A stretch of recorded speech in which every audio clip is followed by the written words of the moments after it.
Hi friends, எல்லார் கையிலையுமே இந்த book வந்து ஓரளவுக்கு கிடச்சிருக்கும். ஸோ இந்த புக் வந்து எப்படி யூஸ் பண்ணணும், ஏன்னா இது வந்து கடைசி நேரமாக இருக்குது. ஸோ இந்த நேரத்தில் இந்த புக்கில் உள்ள எந்த விஷயமும் உங்களோட ப்ரிப்ரேஷனை ரஷ்அப் பண்ணுற மாதிரி இருக்கக்கூடாது. ஸோ அதனால் இது எப்படி யூஸ் பண்ணணுன்றது நான் சொல்கிறேன். நீங்கள் ரிவிஷன் பிளான் நிறைய பேர் வந்து அந்த ஃபெப்ரவரி ஸ்டார்டிங்லேருந்து வச்சுருப்பீங்க. நீங்கள் எப்படி வச்சுருந்தாலுமே நீங்கள் வந்து ரிவைசிங் பண்ணுறீங்க, இப்போ கான்ஸ்டியூஷன் ஆஃப் இந்தியா அப்படின்னு பண்ணுறீங்கன்னா உடனே வந்து கான்ஸ்டியூஷன் ஆஃப் இந்தியா அதில் போய் அதில் உள்ள கொஸ்டின்ஸ் எல்லாமே வந்து ரிவைஸ் பண்ணுங்கள்.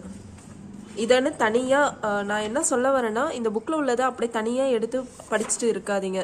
நீங்கள் எந்த டாபிக் படித்தாலும் நீங்கள் படித்த கண்டென்ட்டை வந்து படிச்சுட்டு இந்த புக்கில் உள்ள கொஸ்டின்ஸை வந்து ரிவைஸ் பண்ணுங்கள். அதுதான் வந்து நமக்கு டைம் சேவிங் அண்ட் எஃபெக்டிவாகவும் இருக்கும். ஏன்னா நீங்கள் படித்த விஷயம் அப்படியே வந்து இதில் ரிஃப்ளெக்ட் ஆகுது அப்படின்றப்போ உங்களுக்கு கான்ஃபிடென்ட்டாகவும் இருக்கும். ஓகே, இந்த அளவுக்கு தானே கொஸ்டின்ஸ் கேட்குறாங்கன்ற மாதிரி. ஸோ இதே மாதிரி நீங்கள் எந்த டாபிக் படிச்சிருந்தாலும் அதில் போய் அந்த டாப்பிக்கை வந்து ரெஃபர் பண்ணுங்கள். இப்போ வந்து ஹெல்த் ரிலேட்டட் ஒரு டாபிக் வந்து படிக்கிறீங்க, சோஷியல் இஷ்யூஸில், நீங்கள் அது படித்த கண்டென்ட்டை வந்து ஃபர்ஸ்ட்டு ரிவைஸ் பண்ணுறங்க. அதுக்கப்புறம் அதுக்குரிய கொஸ்டின்ஸை போய் பார்த்தீங்கன்னா இன்னும் யூஸ்ஃபுல்லாக இருக்கும். உங்களுக்கு ரிவிஷன் பண்ண மாதிரியும் ஆகிடும், டிஎன்பிஎஸ்சி கொஸ்டின்ஸை ரெஃபர் பண்ணிட்டு போன மாதிரியும் ஆகிடும். ஸோ இப்படி தான் இந்த புக்கை வந்து யூஸ் பண்ணணும். நான் ஒன்ஸ் அகெயின் சொல்கிறேன்.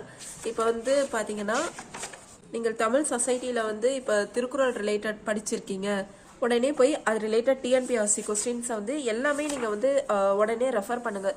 இதில் வந்து கிட்டத்தட்ட பார்த்தீங்கன்னா ஒரு நீங்கள் படித்ததுல வந்து ஒரு 50% ரிஃப்ளெக்ட் ஆகும், சிலது வந்து ரிஃப்ளெக்ட் ஆகாது. அதுக்கு தான் வருத்தப்பட ஒன்றும் இல்லை. எது தான் உங்களுக்கு புதுசாக இருக்கோ அதை வந்து நீங்கள் ஜஸ்ட் லேர்ன் பண்ணி சைடில் வந்து ஒரு டிக் மார்க் கூட போட்டுக்கலாம். ஏன்னா ஃபைனலாக ஒரு தடவை எடுத்து பார்க்க ஈஸியாக இருக்கும். மற்றபடி நீங்கள் படித்த விஷயம் இருந்ததுன்னா அது உங்களுக்கு இன்னொரு ஆட் ஆன் ரிவிஷன் மாதிரி தான். ஸோ இப்போ திருக்குறள் ரிலேட்டடாகவே பாருங்கள், கிட்டத்தட்ட வந்து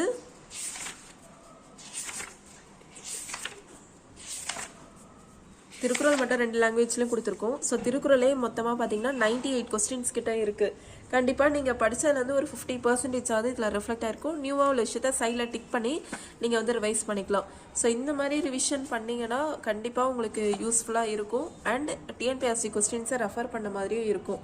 ஸோ என்ன பார்த்தீங்கன்னா, நமக்கு டிஎன்பிஎஸ்சி கொஸ்டின்ஸோட அட்வான்டேஜஸ் வந்து கண்டிப்பாக நிறைய எக்ஸாம்ஸ் இப்போ நடந்த குரூப் 2 எக்ஸாம்ஸ்லேருந்து எல்லாத்துலேயுமே வந்து 50 to 55% கிட்டத்தட்ட ஒரு 20-30 கொஸ்டின் பேப்பரில் இருந்து மட்டுமே கொஸ்டின்ஸ் வந்து ரிஃப்ளெக்ட் ஆகுது.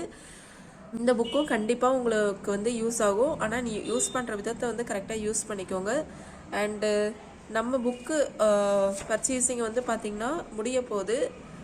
25th நாங்கள் வந்து இதை வந்து முடிச்சிடுறோம். அதுக்கப்புறம் வந்து புக் டெலிவரி கிடையாது. ஸோ வேணுன்றவங்க அதுக்கு முன்னாடியே வந்து ஆர்டர் பண்ணிடுங்க. நம்ம ஸ்டூடெண்ட்ஸ் சைட்லேருந்து இந்த புக் வந்து ரொம்ப யூஸ்ஃபுல்லாக இருக்குன்ற மாதிரி கமெண்ட் வந்துருக்கு. ஸோ கண்டிப்பாக இந்த புக் வந்து உங்களுடைய குரூப் டிஏ மெயின்ஸ் ப்ரிப்ரேஷனுக்கு கரெக்டாக இருக்கணும். ஸோ நான் அதுக்கான வழியை வந்து சொல்லிட்டேன். ஸோ நீங்கள் அதுபடி கரெக்டாக ஃபாலோ பண்ணுங்கள். இந்த புக்கில் உள்ள கொஸ்டின் அப்படின்னு அப்படியே எல்லாத்தையும் அப்படியே படிக்காதீங்க. ஆல்ரெடி நீங்கள் படித்ததை படிச்சுட்டு இதை வந்து ரெஃபர் பண்ணுங்கள். அப்படி பண்ணும்போது இன்னும் யூஸ்ஃபுல்லாக இருக்கும். தேங்க்யூ.